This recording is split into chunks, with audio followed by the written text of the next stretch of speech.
H-A-R-A. I am the Minneapolis Police Chief.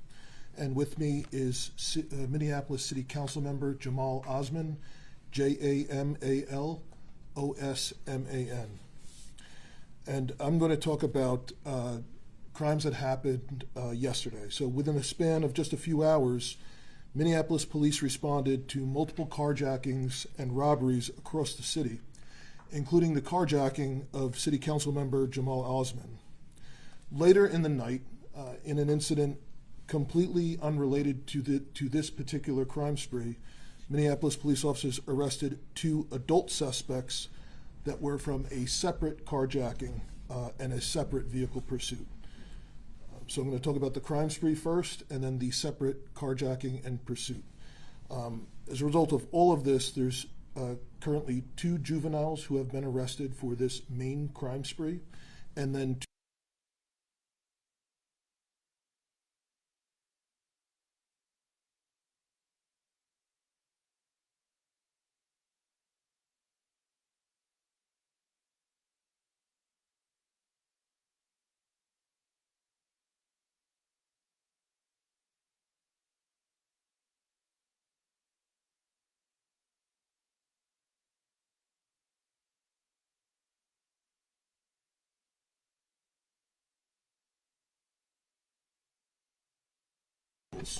a red Subaru Outback, a gray Subaru Legacy, and a white Volkswagen Atlas.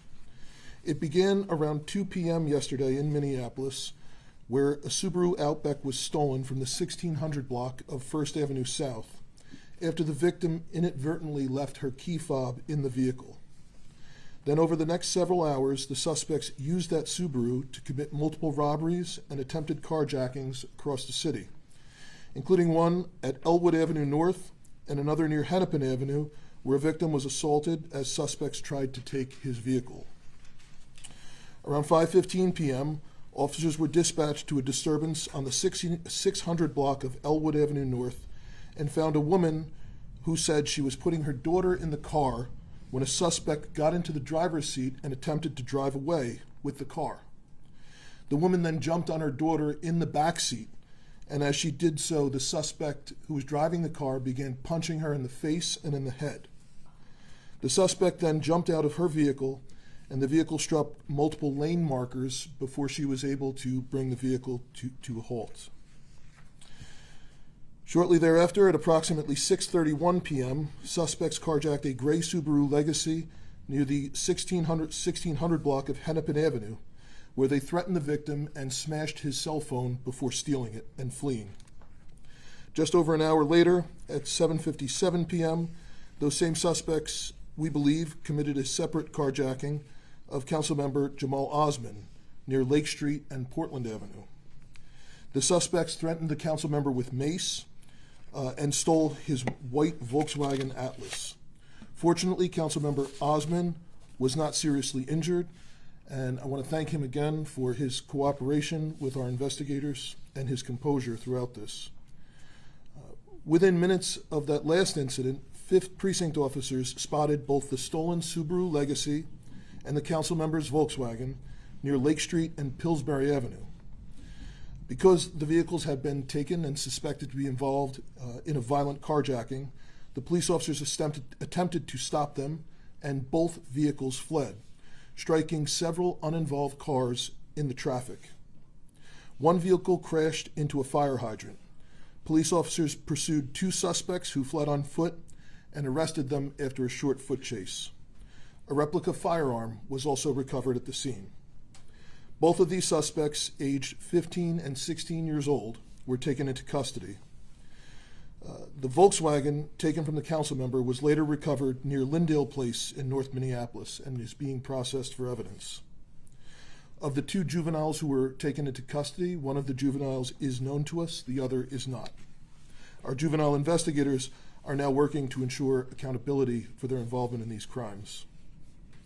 In a separate case, and unrelated to the previous incidents I mentioned involving a council member, police officers also made two adult arrests overnight following an armed carjacking and another vehicle pursuit. At about 6:07 yesterday morning, a man was carjacked at gunpoint near a gas station near the 2600 block of Penn Avenue North. The suspects, described as two men who arrived in a white Ford pickup, stole the victim's 2015 Kia Forte. Using surveillance cameras and license plate reader data, investigators began tracking the vehicle, and officers continued to do so into the early morning hours. At approximately 2:40 a.m. this morning, 4th Precinct police officers located the stolen Kia near Broadway and West River Road, and a vehicle pursuit was initiated. The suspects attempted to flee through Willard Park, crashing the vehicle near 16th Avenue and Queen Avenue North. The passenger was arrested at the scene, and the driver was captured a few minutes later after a perimeter search with the help of a Minneapolis police canine. Both suspects taken into custody are adults. They both have criminal histories, and both of them had active warrants at the time of their arrest. One of those two adult suspects was later transported to the hospital after we believe he may have swallowed some narcotics during this incident. He's since been released and has been booked into the Hennepin County Jail. These cases, though separate, underscore the same truth, that the police officers worked very hard yesterday, very diligently, to try and stop these violent offenders and to protect our residents. Whether it's juveniles engaged in dangerous and reckless acts or adults committing armed carjackings at gunpoint, these violent crimes have a serious impact on our residents and our larger community. While the overall crime in Minneapolis has declined over the last few years, we continue to see a troubling number of violent incidents, and in particular incidents that involve juveniles. And that's why the MPD is working hard to try and intervene and to hold offenders accountable. The police officers of our community should know that our officers acted swiftly, courageously, and effectively in response to these crimes. And because of their actions, 4 violent offenders, 2 juveniles, and 2 adults have been taken safely into custody. We are thankful that no one was seriously injured, and our investigators will continue to build cases to ensure that justice is served. And with that, I'll open it up to the council member before we take any questions you have. Good afternoon. I am Councilmember Jamal Osman, who represent Ward 6. I really want to thank our brave officers, MPD, and Chief O'Hara leadership. The work they have done is amazing. I'm very lucky to be here with you. What I experienced, it's not something new to residents of Minneapolis. It's unacceptable for families and individuals in our city to experience this kind of crimes, and something has to be done. There has to be some kind of consequences. Has to be some kind of way of dealing this heinous crime. Again, MPD has been phenomenal. Huge work they have done, as the chief mentioned, and I really want to thank them for their service. Thank you. Thank you, Council. Any questions? Chief, we've seen the statistics. They say the numbers are going down, carjackings in our city. Yes. But at the same time, you just described like a crazy 24 hours. Yeah. How do we keep our citizens safe? How does the police keep folks safe now? Well, I think the crime sprees are troubling. These are crime sprees, at least 2 years ago had been very violent and a lot more pervasive. There were a lot more incidents that were happening with them. The way we've seen that play out over the course of this year, the largest problem with crime sprees has been damage to motor vehicles, theft from vehicles, smashing people's windows, by the dozens, literally. We're still dealing with that. We had an incident, a couple dozen vehicles damaged Sunday night into Monday. We had about 12.5 community service officers out in the neighborhoods yesterday, canvassing, talking to neighbors, retrieving video and evidence to try and help build some of those cases. But those cases are difficult because the offense is so low. It is a petty crime, just breaking somebody's window, and it takes a whole lot of investigative resources and manpower to identify which specific person broke each window. So those are tough because they're so resource intensive. we don't have any information. The two juveniles involved that we believe are involved with the cases yesterday, one was not known to us at all, and the other does not have much contact with the police that I'm aware of. So it's surprising, and we're going to continue to investigate and engage and look for help from partners, as we go through dealing with those two. As well as continue to investigate to see if there's any other kids that had been involved in these sprees yesterday and identify them. Separately, the carjacking involving the two adults, we will be passing that case off to presenting a case to the U.S. Attorney. And that, I believe, has been very effective. Federal charges have been very effective over the last few years at dealing with the problem of violent carjackings.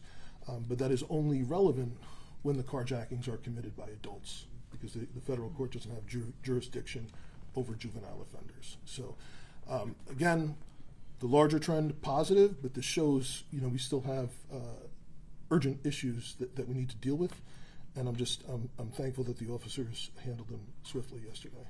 More uniforms on the street, would that make a difference? Would that help? Of course, more police officers would help, but even with that, we will not necessarily be able to prevent everything.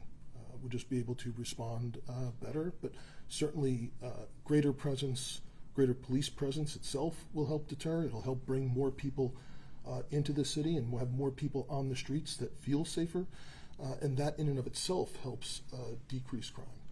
And obviously the greater numbers of sworn officers will help us better investigate all of these other crimes more quickly. Chief, the teenager who was known to you, what past interaction has he had with police?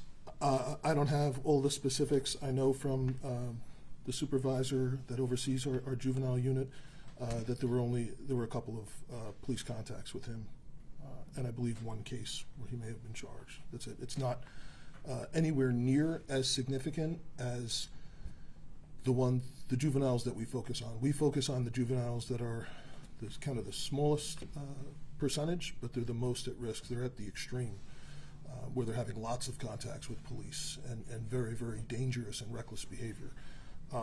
We did not have that history on these two that we have in custody.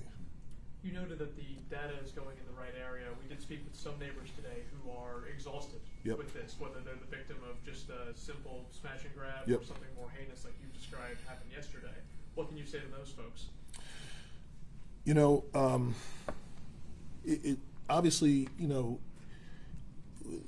the mom with her child that had somebody just jump in the car and then she's getting punched because she's just trying to protect her kid.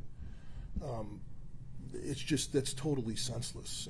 And to have juveniles out here engaged in that kind of activity is very dangerous. And so we're trying to do everything that we can to hold people accountable, and also to try and intervene and prevent some of these things from happening in the future.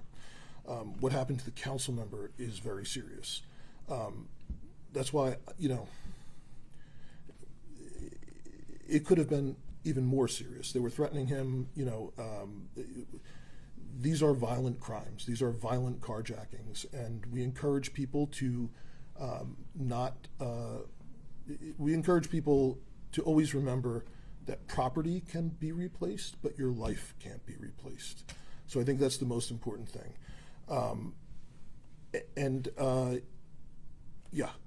Those are the things I would say. At least for a person who is being threatened with violence for property, always remember that number one is people's lives.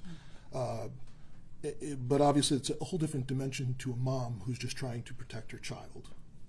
Chief, can you speak to the mother's injuries, and was the child injured in this?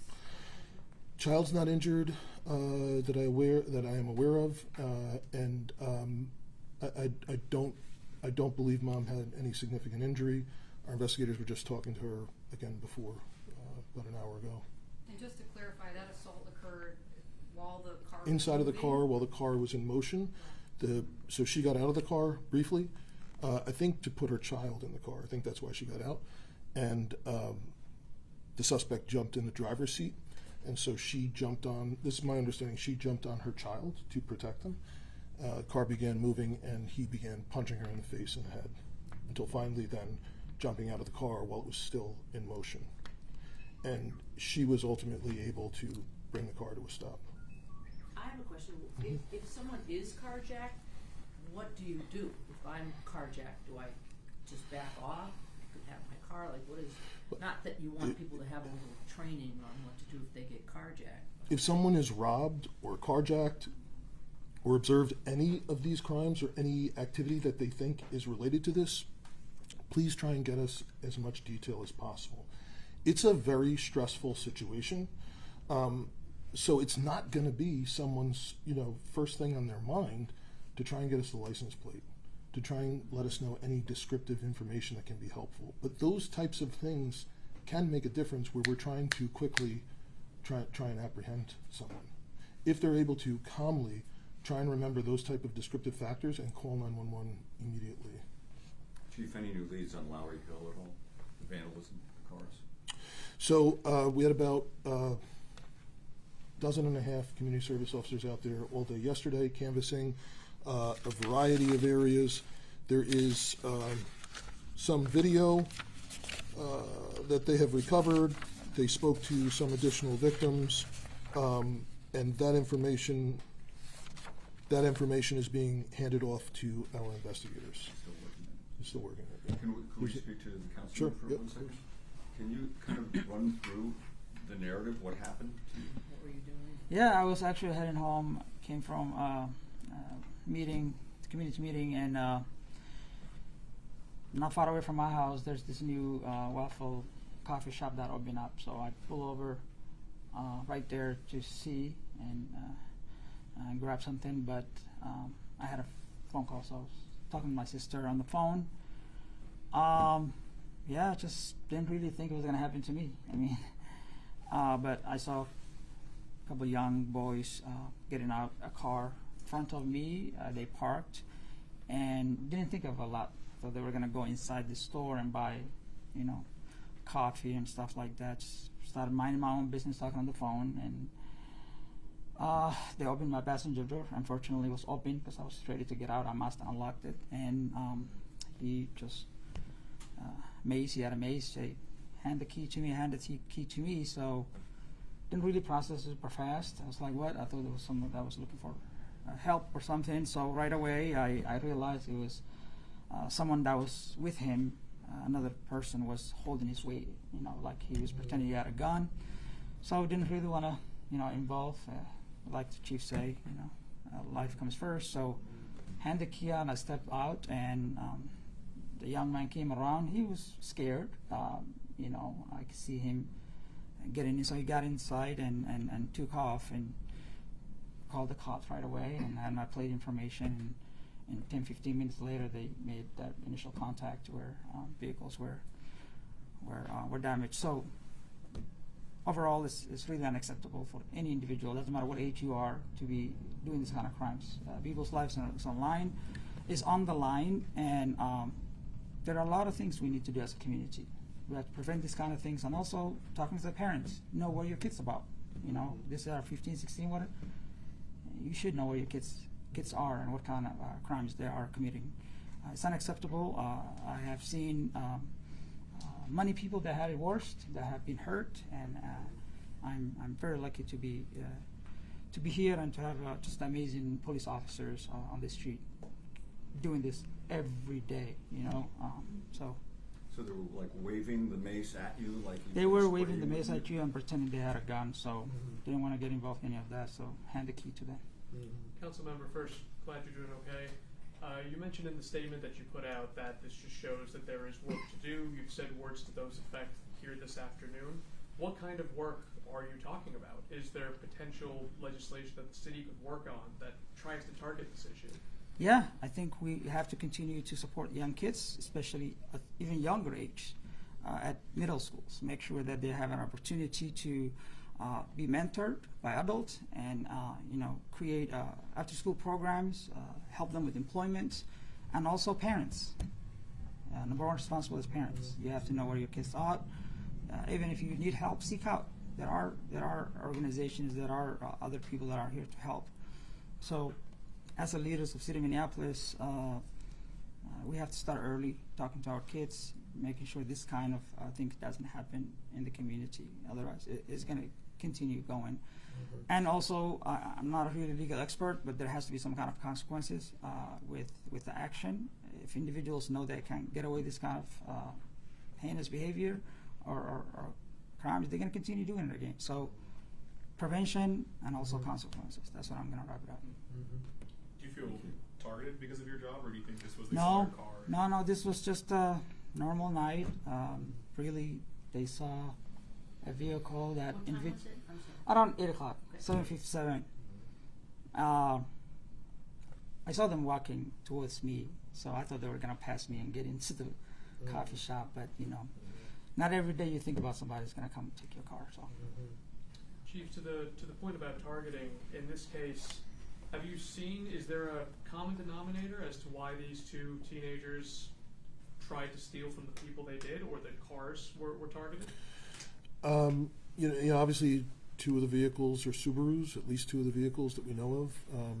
And I believe there may have been some other cases in surrounding towns yesterday involving these same suspects. Tampering, again, at least one that I'm aware of was another Subaru. So I don't know if that's just coincidence or for whatever reason those are the vehicles that happen to be available. It's not, Councilmember Osman was driving a Volkswagen, but some of the other vehicles involved, common denominator was that they were Subarus. The two juveniles, what kind of charges they face? We will be presenting cases at the very least for fleeing and being in the stolen vehicles, the vehicles that were carjacked. But the investigators are continuing to build cases on the other remaining incidents. So obviously they'd have to be identified and so on. There'd have to be evidence to charge them. So the gun you said was a replica. Are you talking like a training gun, or are you talking like a 3D printed gun, or what do you mean by that? I can get you more specifics. The information that I saw in the report that I saw was a replica handgun. That's how it was described to me. And then there was a gun used in the separate carjacking, 6 o'clock in the morning, where we have the two adults arrested, and there was a loaded magazine from a handgun recovered, but I don't believe the handgun itself was recovered. And your investigators have no reason to believe that the juveniles and the adults are connected in any way? No, we don't think they're connected in any way. The spree that I listed first, we believe those incidents are connected because of the cars and because of the descriptions of the suspects. But this other carjacking with these adults that were arrested, totally unrelated. Just off topic, just going back to the that tragic shooting with the young boy at the birthday party in North Minneapolis last Sunday. Any further information about what led up to the moment that the gun was fired? I don't know. Has that been made public yet? Have the charges? I don't know offhand what is publicly available on that. I don't know what's publicly available Let's follow on that. up. Yeah, we can follow up on that. Anything else for today? Thank you, Chief. Okay, thank you. Thank you. Glad you made it. That would have been terrifying. yeah, I was telling my wife, careful when you get in Well, the like the thing, what do you do if I was parked? Right. And I guess you just be like, here's my car, you want my Sonata, you can